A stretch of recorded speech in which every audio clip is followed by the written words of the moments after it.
એમાં ટ્રમ્પનો વાંક નથી. આપણે ગામડામાં ઘણા અમેરિકન રાષ્ટ્રપતિ ટ્રમ્પ જેવા હોય છે ને, કોઈક બહારથી મહેમાન આવે તો હવેડો બતાવે કે આ હવેડો મેં બનાવ્યો. હવે એણે આપ્યા હોય અંદર 500 રૂપિયા ફાળો, અને મહેમાનને એમ કે આ હવેડો જોયો મેં બનાવેલો. મહેમાન કાંઈ અબૂત થોડા હોય, એ પાછા ગામના કોકને પૂછે કે હે આ હવેડો એણે બનાવ્યો? તે વળી મારી જેવો કોક હોય, ના ભાઈ ના, 500 રૂપિયા આપે.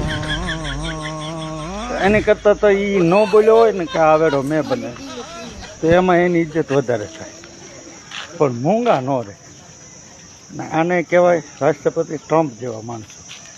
ટ્રમ્પને એવો બહુ શોખ હવા મારવાનો, મેં કર્યું.